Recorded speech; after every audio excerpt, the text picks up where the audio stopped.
Toronto FC have made another trade this mid-season, sending midfielder Matty Longstaff to Montreal in exchange for $250,000 in general allocation money and 22-year-old Canadian striker Jules-Anthony Vilsaint. Now, the Matty Longstaff era in Toronto did not go as I think most people had hoped for. Longstaff was always a high-risk signing. We weren't really sure what we were getting. A guy who had had a bunch of pedigree earlier in his career, had dealt with some very significant injuries, and was kind of coming to Toronto FC at a stage where he hadn't played in well over a year. Now, of course, this is a guy with Premier League experience, and Toronto FC decided to take a flyer on him, and, you know, maybe under different circumstances, with a better, more consistent team, it might have worked out. But as things stood, Toronto FC got a guy who didn't really make the team better, and at times didn't really look like he could cut it at the MLS level at this stage.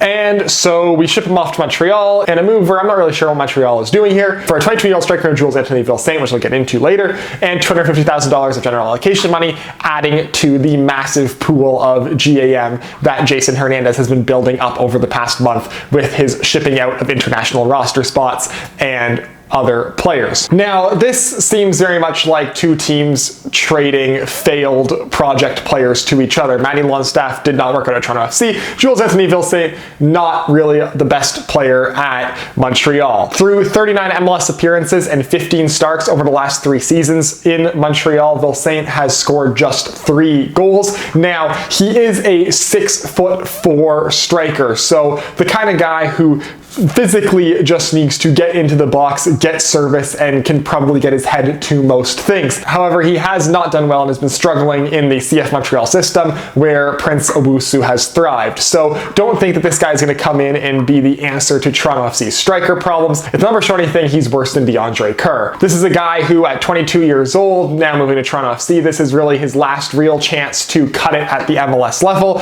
and if he doesn't do anything in the next season and a half for Toronto FC, I could see CPL being written all over him. And honestly, I'm really not that sure this guy's any better than a Julian Altobelli or a Sam Salter. Probably not. And the fact that Montreal was willing to ship him to Toronto and GAM for Matty Longstaff really shows that they didn't rate him that much either. But overall, a great move for Toronto FC. Vilsaint doesn't take up an international player spot, doesn't even take up a main roster spot as he takes up supplemental spots. So Toronto FC gets another international spot, gets another main roster spot, gets a cheaper player, gets general allocation money for Toronto FC for building up towards next season, where it seems like we're going to make a boatload of transfers to try and become competitive for next season with the roster spots and the GAM that Jason Hernandez has been accruing. Great move.